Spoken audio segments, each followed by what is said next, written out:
Hi friends, Tillu kind of work YouTube ఛానల్ని subscribe చేయండి. Friends, ఈరోజు మీకు చెప్పే లెసన్ ఏమనగా 5వ తరగతిలోని లెసన్ మీకు చెప్పడం జరుగుతుంది. ఫ్రెండ్స్, 5వ తరగతి లెసన్లోని ముందుగా మనకు డైల్ 100 గురించి మనకు తెలియజేయడం జరిగింది. మహిళా అభివృద్ధి మరియు శిశు సంక్షేమ శాఖ చైల్డ్ లైన్ ఫౌండేషన్ నెంబరు అని ఏ నెంబర్ అని మనకి క్వశ్చన్ రావడం జరుగుతుంది.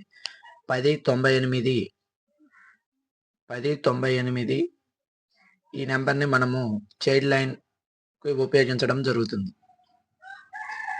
ఫ్రెండ్స్, మీకు వట్టికోట అల్వర్ స్వామి గురించి, పైడిమర్రి వెంకట సుబ్బారావు గురించి ఇవ్వడం జరిగింది. వట్టికోట అల్వర్ స్వామి ఆయన సుప్రసిద్ధ రచయిత, సాహితీవేత్త, తొలితరం కథా రచయిత.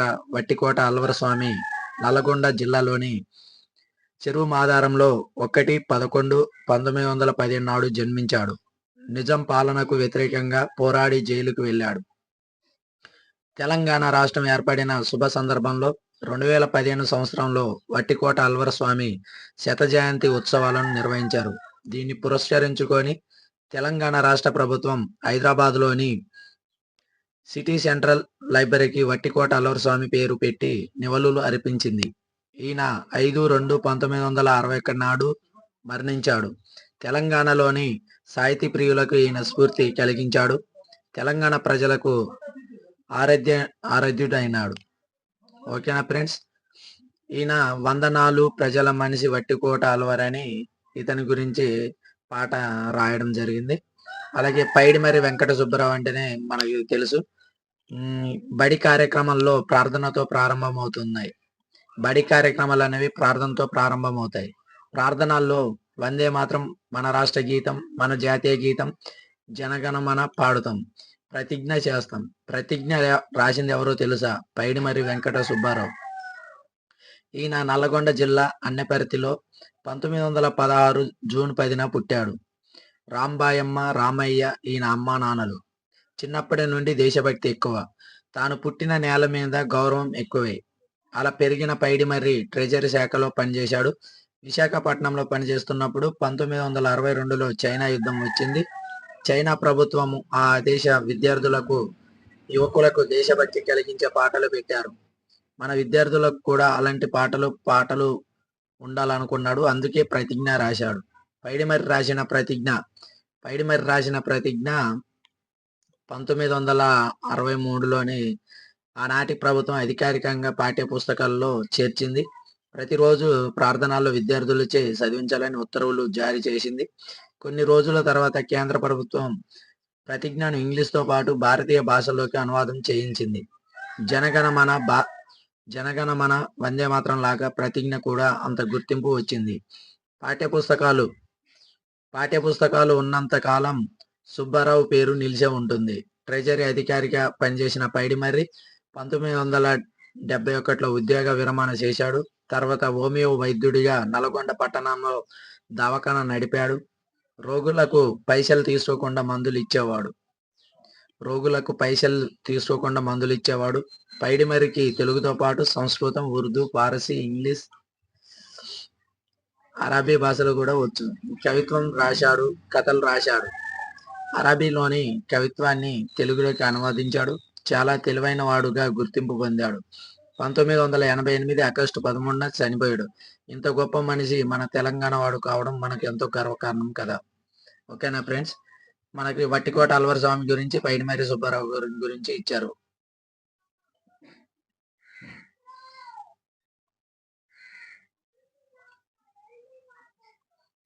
వందే మాత్రం బంకిం చంద్ర చటర్జీ. జాతీయ గీతం రవీంద్రనాథ్ ఠాగూర్. ప్రతిజ్ఞ పైడిమర్రి వెంకట సుబ్బారావు.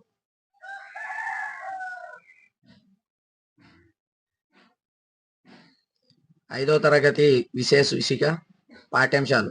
ఏ పాఠ్యాంశాలు ఉంటాయని మనం తెలుసుకోవాలి. ముందుగా ఫస్ట్ లెసన్ మన జెండా, ఇతివృత్తం దేశభక్తి, ప్రక్రియ గేయం. రెండవ లెసన్ యాదగిరి గుట్ట, ఇతివృత్తం దర్శనీయ స్థలం, సంస్కృతి. వ్యాసం సాలర్జెంట్. ఈ స్టార్ గుర్తు ఏ అయితే స్టార్ గుర్తు ఉన్నాయో అవి చాలా ఇంపార్టెంట్ లెసన్, కాబట్టి ఈ లెసన్లు మనము తప్పనిసరిగా వినాలి. ఇతివృత్తం దర్శనీయ స్థలం చరిత్ర. గేయం డైరీ గేయం. నీడ ఖరీదు 4వ లెసన్ నీడ ఖరీదు. హాస్యం మానవ స్వభావం ఇతివృత్తం. ప్రక్రియ కథ కథకు సంబంధించినది. 5వ లెసన్ నీతి పద్యాలు తెలుగు సంవత్సరాలు. ఇతివృత్తం నైతిక విలువలు సంస్కృతి. ప్రక్రియ పద్యాలు కథనం. మనసుంటే మార్గం ఉంటది 6వ లెసన్ వికలాంగుల పట్ల సున్నితత్వం ఆత్మవిశ్వాసం. ప్రక్రియ లేఖ. 6వ లెసన్లోని బోనాలు అనేవి చాలా ఇంపార్టెంట్. సంస్కృతికి సంబంధించింది ఇతివృత్తం. ప్రక్రియ వ్యాసం. చిట్యాల ఐలమ్మ. చిట్యాల ఐలమ్మ అనేది స్ఫూర్తి తెలంగాణ చరిత్ర ఇతివృత్తం సంబంధించినది. గేయం. ప్రక్రియ. 8వ లెసన్ వృధా చేయడం ఇతివృత్తం. పర్యావరణ స్పృహ సంభాషణ.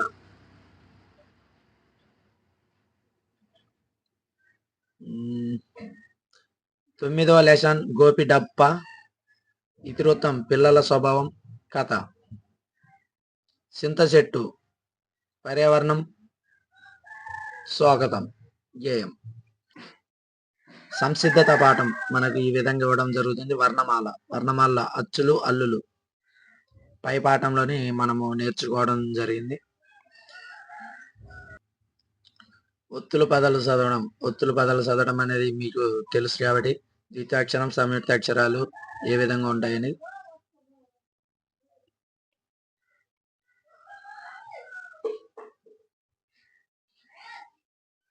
ద్విత్వాక్షరాలు స్పష్టంగా పలకండి. అమ్మ, పెద్దనాన్న, చక్కెర, అల్లరి, వెన్నెల.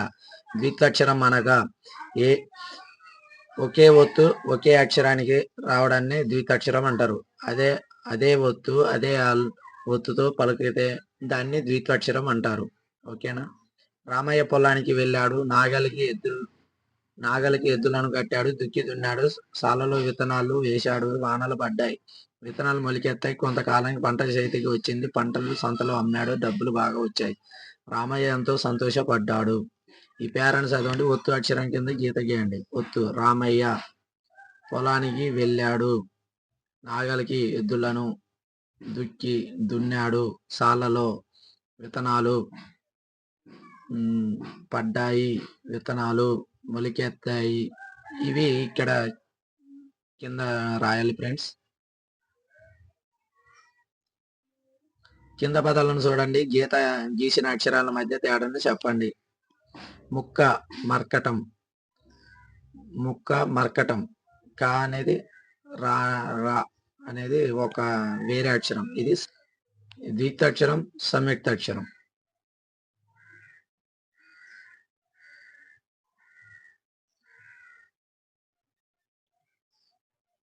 ఈ క్రింది పదాలను చదవండి. గులాబీ రంగులో సంయుక్త అక్షరాలను స్పష్టంగా పలకండి.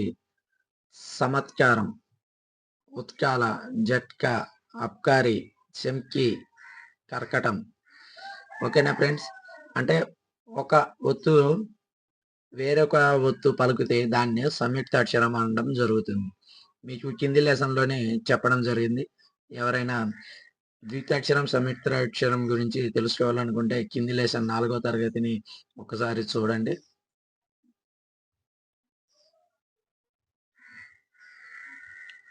ఒత్తుల పదాల్లో రాయడం.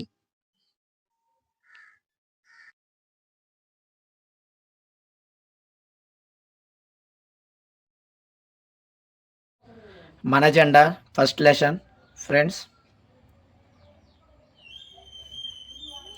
ఈ బొమ్మను చూడండి, ఆలోచించి మాట్లాడండి.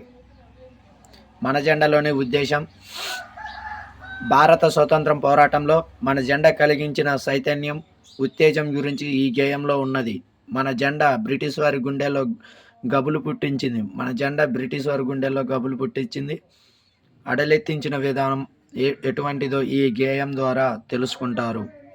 ఈ గేయం ద్వారా మనము బ్రిటిష్ వారిని ఏ విధంగా గుండెల్లో గుబులు పుట్టించాము, అడలెత్తించాము అనే వాటి గురించి ఈ గేయం ద్వారా మనం తెలుసుకోవడం జరుగుతుంది. మన జెండా పాఠము మన జెండా అనేది పాఠము. ఈ పాఠంలోని రచయిత శేషం లక్ష్మీ నారాయణాచార్య. మూలము స్వరభారతి భక్తి దేశభక్తి గేయ సంకలనం. ఇతివృత్తం దేశభక్తి. ప్రక్రియ గేయానికి సంబంధించినది. ఈ గేయం ఒక్కసారి వినండి. పవిత్ర భారత ధరతలమున్న పరాయి పాలనమంత మోనర్చి పంజర విముక్త కాగముల అంబర మెగిసిన స్వతంత్రమా, శాంతి సహనం సత్యరూపమా, శౌర్యకాంతితో వెలిగిన దీపమా, నవమి భారత పథకమా, స్మరామి త్రివర్ణ కేతనమా. త్రివర్ణ కేతనమా జెండా గురించి చెప్పడం జరుగుతుంది.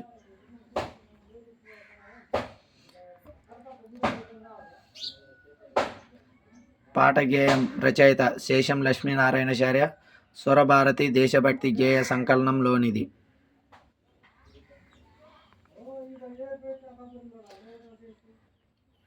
భావం: ఓ భారత పథకమా, నువ్వు శాంతి సహనం సత్యాల ప్రతిరూపని, పరాక్రమ కాంతితో వెలిగే దీపనివి, 3 రంగుల కలిగిన దానివి. ఎన్ని రంగులు కలిగిన? 3 రంగులు కలిగిన దానివి. నీకు వందనం. ఓ స్వతంత్ర పథకమా, పవిత్రమైన భారత భూమిపై పరాయి వాళ్ళ పాలనను అంతం చేశావు. పంజరం నుండి బయటపడిన పక్షుల ఆకాశంలో నీకు వందనం. ఓ ప్రతాప పథకమా, స్వతంత్ర పోరాటంలో ముందు నడిచిన తేజనివి, స్వతంత్రం నా జన్మ హక్కని గర్జించిన మేఘనివి, అట్టి నీకు వందనం. ఈ గురించి భావనలో ఉండడం జరుగుతుంది.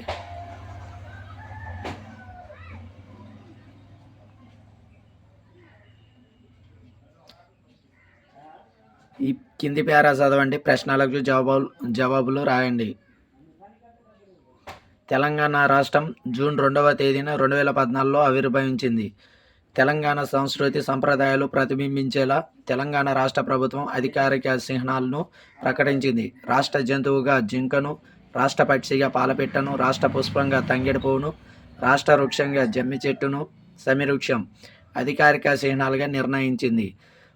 జింక తెలంగాణ ప్రజల మంచితనానికి గుర్తు. పాలపిట్ట మనము శుభం సూచకంగా భావిస్తాం.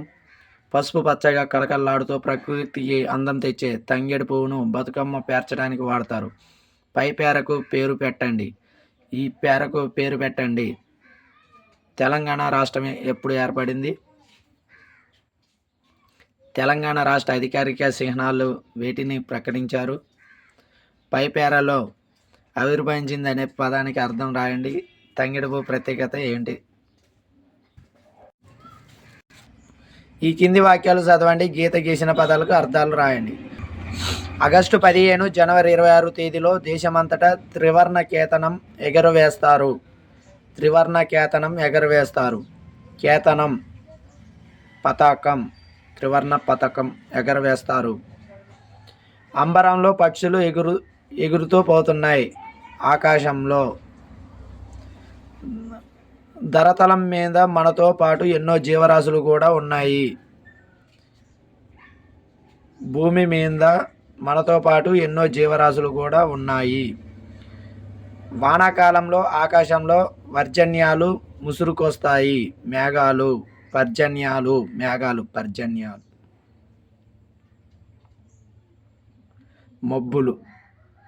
మబ్బులు ముసురుకొస్తాయి. పోలీసులు ముష్కరులు దొంగలించిన సామాన్లను స్వాధీనం చేసుకున్నారు.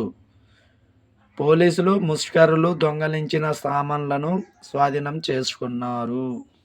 ముష్కరులు అనగా దొంగలు. దొంగలు దొంగలించిన సామాన్లను స్వాధీనం చేసుకున్నారు. ఎవరు? పోలీసులు. భాషను గురించి తెలుసుకుందాం. కింది పేరా చదవండి. పేరాలోని నామవాచకాలు, సర్వనామాలు, విశేషణ క్రియాపదాలు గుర్తించండి. సరోజిని నాయుడు 1879 సంవత్సరం ఫిబ్రవరి 13న హైదరాబాదులో జన్మించింది. ఆమె తండ్రి పేరు అఘోరనాథ చటోపాధ్యాయుడు. సరోజిని నాయుడు తండ్రి పేరు అఘోరనాథ చటోపాధ్యాయ. సరోజిని నాయుడు 1879 సంవత్సరం ఫిబ్రవరి 13న హైదరాబాద్లో జన్మించింది. తల్లి పేరు వరద సుందరిదేవి. ఆమె భర్త జనరల్ ముత్యాల గోవిందరాజుల నాయుడు. ఆయన సుప్రసిద్ధ వైద్యుడు. 1915 సంవత్సరంలో ఆమెకు మహాత్మా గాంధీతో పరిచయం ఏర్పడింది. 1915 సంవత్సరంలో ఎవరితో పరిచయం ఏర్పడింది? మహాత్మా గాంధీతో. 1930 సంవత్సరంలో ఆయన పిలుపునందుకొని ఉప్పు సత్యాగ్రహంలో పాల్గొన్నది. ఎవరి పిలుపు మేరకు సరోజిని నాయుడు ఉప్పు సత్యాగ్రహంలో పాల్గొన్నది? గాంధీజీ పిలుపు నందుకొని ఉప్పు సత్యాగ్రహంలో పాల్గొన్నది. ఆమెను ఎరవాడ జైల్లో నిర్బంధించారు. ఆమెను ఎరవాడ జైల్లో నిర్బంధించారు.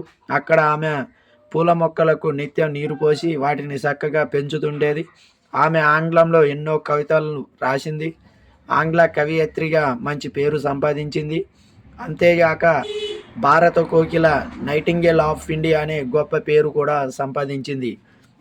భారత కోకిల అని ఎవరిని పిలవడం జరుగుతుంది? మనం సరోజిని నాయుడిని. సరోజిని నాయుడు ఏ సంవత్సరం జన్మించడం జరిగింది? 1879లో జన్మించడం జరిగింది. ఫిబ్రవరి 11న హైదరాబాద్లో. ఆమె తండ్రి పేరు అఘోరనాథ చటోపాధ్యాయ, తల్లి వరద సుందరదేవి. ఓకేనా ఫ్రెండ్స్? తెలంగాణ ఉద్యమంలో పాల్గొన్న 4-5 ప్రముఖ బొమ్మలను సేకరించండి. వారి బొమ్మలు చార్టుపై అతికించండి. వారిలో ఒకరి గురించి 4-5 వాక్యాలు రాయండి. భారతదేశం నాకు పావన గంగ, సమస్త భారతం ఒక పవిత్ర భూమి. స్వామి వివేకానంద. సత్య రూపమా, సౌర్యకాంతితో వెలిగిన రూపమా, నమామి భారత పథకమా, స్మరామి త్రివర్ణ కేతనమా. మన జెండా గేయంలోనివి ఈ పలుకులు. పై గేయంలోని అలంకారము రూపమా, దీపమా, పథకమా, కేతనమా. వీటిని అత్యానుప్రాస అలంకారము అని చెప్పడం జరుగుతుంది. సత్యరూపమా, దీపమా, పథకమా, కేతనమా. అత్యానుప్రాస అలంకారం.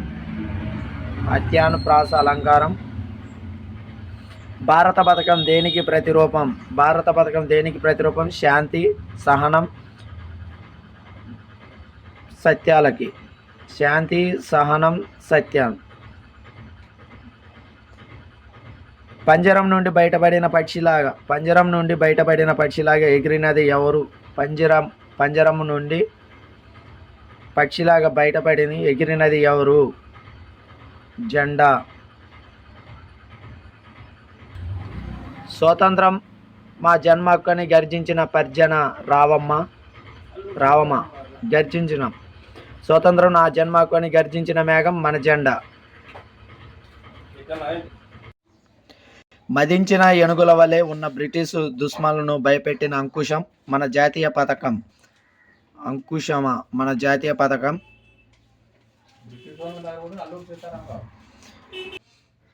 కొన్ని అర్థాలు ఉన్నాయి ఫ్రెండ్స్. అర్థాలు ఏమనగా త్రివర్ణ కేతనం 3 రంగుల జెండా, అంబరం ఆకాశం, ధరతలం భూమి, పర్జన్యాలు మేఘాలు, ముష్కరాలు దొంగలు. అలాగే రచయిత శేషం లక్ష్మీనారాయణాచార్య గురించి మీకు చెప్పడం జరుగుతుంది. శేషం లక్ష్మీనారాయణ జన్మస్థలం కరీంనగర్ జిల్లా నగునూర్. కాలం 1947 నుంచి 1998 దాకా కాలం. పద్య, వచన, గేయ కవితలు రచించారు. ఈయన రాసిన విమర్శన వ్యాయాలు శ్రావంతి పత్రికలో ప్రచురించారు.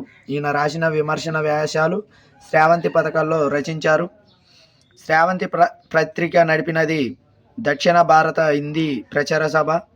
శ్రావంతి పత్రిక నడిపినది దక్షిణ భారత హిందీ ప్రచార సభ. లలిత మనోహరంగా దైవభక్తి, దేశభక్తి గేయాలు రాయడంలో సుప్రసిద్ధులు. లలిత మనోహరంగా దైవభక్తి, దేశభక్తి గేయాలు రాయడంలో సుప్రసిద్ధులు. ఈయన రైతులు, సైనికులను స్మరిస్తూ వందనాలు అభినందన సందనాలివే, మా అభినందన సందనాలివే అనే గేయాన్ని రాశారు. లక్ష్మీనారాయణాచార్య స్వరభారతి అనే గేయ సంకలనం రచించారు. గేయం అనగా చరణం పల్లవి నుండి పాడుకోవడానికి వీలుగా ఉంటుంది అని శేషం లక్ష్మీనారాయణాచార్య గురించి తెలుసుకోవడం జరిగింది ఫ్రెండ్స్. మొదటి లెసన్ పూర్తి కావడం జరిగింది. ఈ మొదటి లెసన్లోనే మీకేమన్నా డౌట్స్ కానీ కామెంట్స్ కానీ ఉంటే నాకు కింద కామెంట్స్ రూపంలో తెలపగలరు. రెండవ లెసన్ యాదగిరి గుట్ట. యాదగిరిగుట్ట గుడి ఉద్దేశం తెలుగు నేలలో పేరు పొందిన పుణ్యక్షేత్రం యాదగిరిగుట్ట. ఇది మన తెలంగాణలోనే ఉంది. దీని గురించి పరిచయం చేయడమే ఈ పాఠం యొక్క ఉద్దేశం. తెలుగు నేలలో పేరు పొందిన పుణ్యక్షేత్రం యాదగిరిగుట్ట. తెలుగు నేలలోనే పేరు పొందిన పుణ్యక్షేత్రం ఇది మన తెలంగాణలోనే ఉంది. దీని గురించి ఈ పాఠం యొక్క ఉద్దేశం. మన పూర్వీకులు ప్రకృతి శక్తినే దేవుడిగా భావించారు. అందుకే మనుషులు ఆవాసాలకు దూరంగా కొండలపై, గుట్టలపై, సముద్ర నదీ తీర ప్రాంతాల్లో, అడవుల్లో ప్రశాంతంగా ప్రార్థించాలని అనుకున్నారు. అందుకే ఆ ప్రదేశాలలో గుళ్ళు కట్టారు, కొలిచారు, మొక్కులు తీర్చుకున్నారు. ఆ గుళ్ళు కీర్తికెక్కినాయి. ఇలా కీర్తికెక్కినదే తెలంగాణలోని గొప్ప పుణ్యక్షేత్రం యాదగిరిగుట్ట. ఆ క్షేత్రం గురించి మనం తెలుసుకుందాం. తెలంగాణలో ప్రసిద్ధి పొందిన నరసింహ పుణ్యక్షేత్రం యాదగిరిగుట్ట. నరసింహ పుణ్యక్షేత్రం యాదగిరిగుట్ట. పూర్వం ఇది నల్లగొండ జిల్లాలో ఉండేది. ప్రస్తుతం యాదాద్రి జిల్లాలో ఉన్నది. తెలంగాణ రాష్ట్ర రాజధానికి హైదరాబాద్కు 60 కిలోమీటర్ల దూరంలో వరంగల్ మార్గంలో ఉన్నది. ఋష్యశృంగిని కొడుకైన యాదర్శి హనుమంతుని ఆశీస్సులతో ఈ గుట్టపైన తపస్సు చేశాడని పురాణ కథలో ఉన్నది. యాదర్శి తపస్సుకు మెచ్చిన నరసింహస్వామి ప్రత్యక్షమై భక్త ఏమి కావాలనో కోరుకో అని అడిగాడు. దానికి యాదర్శి, నాకు ఎటువంటి కోరికలు లేవు, కానీ మీ రూపాన్ని దర్శించుటకు నేను తపస్సు చేశాను. నా కోరిక ఒక్కటే, మీరు ఈ గుట్టపైనే వెలిసి మా వంటి ఎందరో భక్తులకు నిత్యం దర్శనం ఇవ్వాలని యాదర్శి కోరుకున్నాడు. ఆయన కోరిక ప్రకారం నరసింహస్వామి యాదగిరి గుట్టపై వెలిచాడు. అప్పటి నుంచి ఆ గుట్టను యాదర్శి పేరు మీదుగా యాదగిరి గుట్ట అని పిలుస్తున్నారు. ఎవరి పేరు మీదుగా యాదగిరి గుట్ట అని పిలుస్తున్నారు? యాదర్శి పేరు మీదుగా యాదగిరి గుట్ట అని పిలుస్తున్నారు. నరసింహస్వామి స్వయంభూగా వెలిసిన నరసింహ క్షేత్రం ఆనాటి నుండి భక్తుల కోరికలను తీరుస్తూ దేదీప్యమానంగా వెలగొందుతున్నది. భక్తుల పాలిట కల్పతరువుగా, సకల దుఃఖాలను దూరం చేసే పుణ్యక్షేత్రంగా కీర్తించబడుతున్నది. ఇక్కడ నిద్ర చేస్తే మంచి జరుగుతుందని భక్తులు నమ్ముతారు. స్వామివారి దీక్షను స్వీకరించడం, గోశాలకు ఆవులను దానం చేయడం పుణ్యకారమని భావిస్తారు. ఇంత గొప్ప మహిమ కలిగిన ఈ క్షేత్రంలో స్వామిని కీర్తిస్తూ చాలామంది కవులు శతకాలు రాశారు.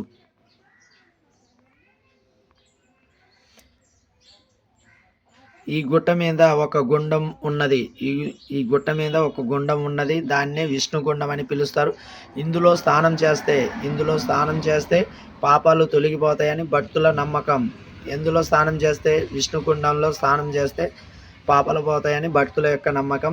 ఈ గుండంలో మునులు, దేవతలు కూడా స్నానం చేశారని భక్తుల విశ్వాసం.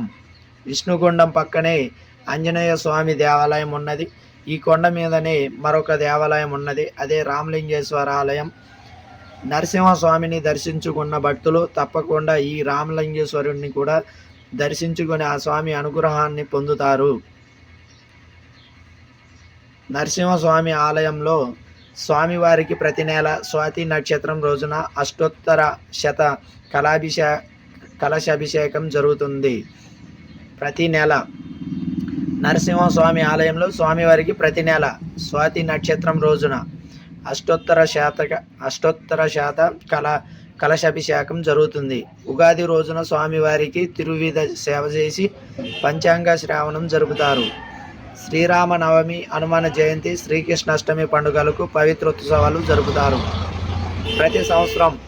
ప్రతి సంవత్సరం ఆలయంలో మార్చి ఏప్రిల్ నెలలో శ్రీవారి బ్రహ్మోత్సవాలు జరుగుతాయి.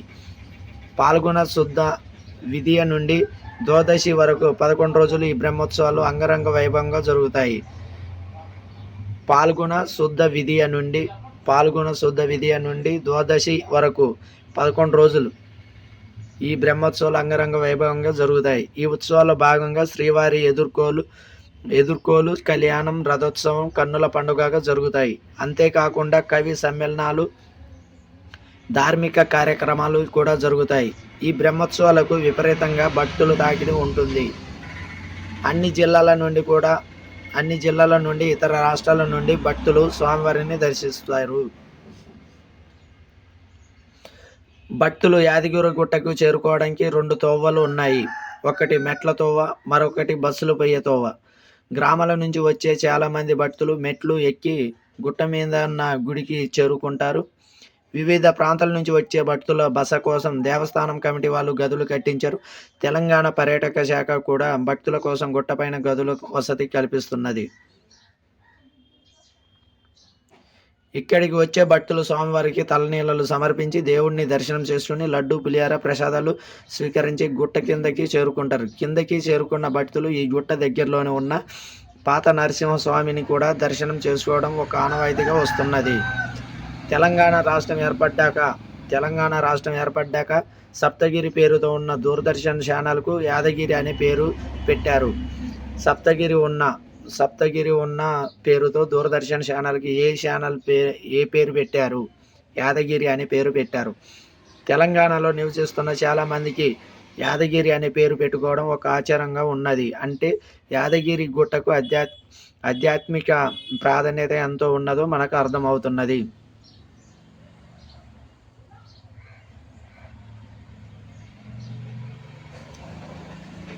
కింద పేరా చదవండి, ప్రశ్నలు తయారు చేయండి. ప్రసిద్ధ పుణ్యక్షేత్రం కొండగట్టు. అది మన రాష్ట్రంలోని కరీంనగర్ జిల్లాలో ఉన్నది. ఈ క్షేత్రంలో శ్రీ ఆంజనేయ స్వామి స్వయంభూగా వెలిశాడు. కొండగట్టు క్షేత్రం కరీంనగర్ నుండి నిజామాబాద్ వెళ్లే దారిలో జాగిత్యాలకు 15 కిలోమీటర్ దూరంలో ఎత్తైన కొండ మీద ఉన్నది. ఇక్కడ స్వామివారిని ప్రతిరోజు చాలామంది భక్తులు దర్శనం చేసుకుంటారు. ఇక్కడ ఆంజనేయ స్వామి సగం నరసింహస్వామి ముఖంతో ఉత్తరాభిముఖుడై ఉన్నాడు. అంటే ఇక్కడ ఆంజనేయ స్వామి సగము నరసింహస్వామి ముఖంతో ఉత్తరాభిముఖుడై ఉన్నాడు. ఆంజనేయ స్వామి భక్తులు హనుమాన్ దీక్ష స్వీకరించి 41 రోజుల పాటు నిష్ఠతో ఉంటారు.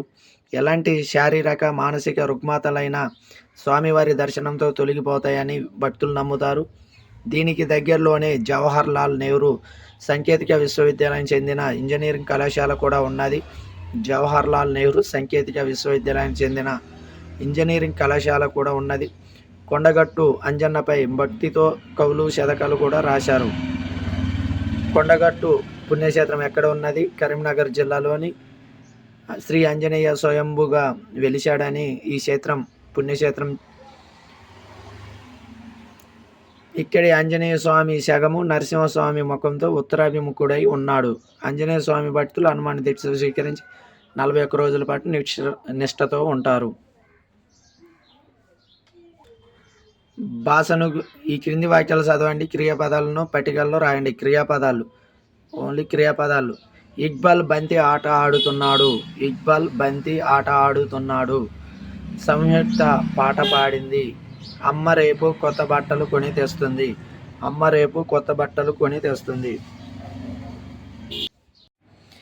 ఇక్బాల్ బంతి ఆట ఆడుతున్నాడు అంటే జరుగుతున్న పనిని తెలుపు వాక్యాన్నే వర్తమానపు కాలపు వాక్యం అంటారు. ఇక్బాల్ బంతి ఆట ఆడుతున్నాడు, జరుగుతున్న పని కాలము. సంయుక్త పాట పాడింది. జరిగిపోయిన పనిని తెలుపు వాక్యాలను భూతకాలపు వాక్యాలు అనడం జరుగుతుంది.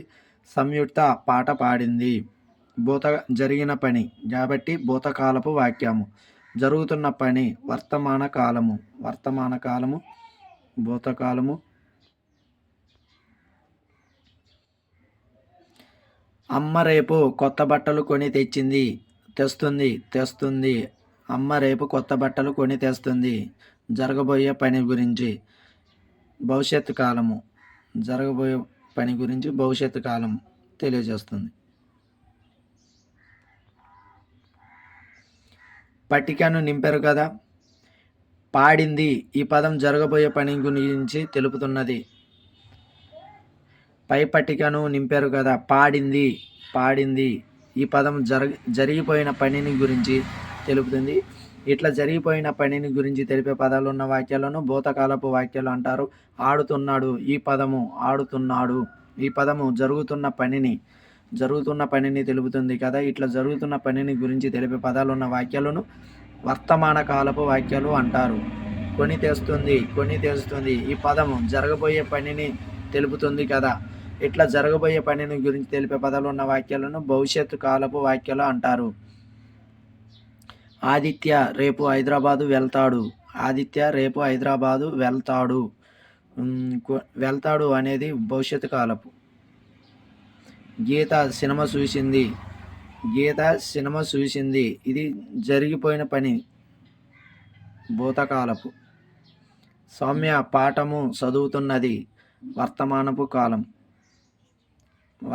కాలం. సౌమ్య పాఠము చదువుతున్నది. గీత సినిమా చూసింది, భూతకాలపు వాక్యాలు. ఆదిత్య రేపు హైదరాబాదు వెళ్తాడు, భవిష్యత్తు కాలం.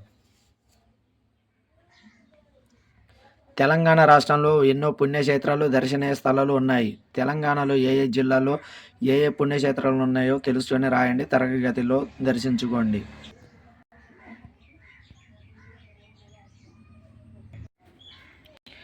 నెక్స్ట్ లెసను సాలార్జంగ్ మ్యూజియం గురించి మీకు నెక్స్ట్ వీడియోలోని చెప్పడం జరుగుతుంది ఫ్రెండ్స్. ప్రతి ఒక్కరూ నెక్స్ట్ వీడియో తప్పకుండా చూడగలరని కోరుకుంటున్నాం. Okay friends.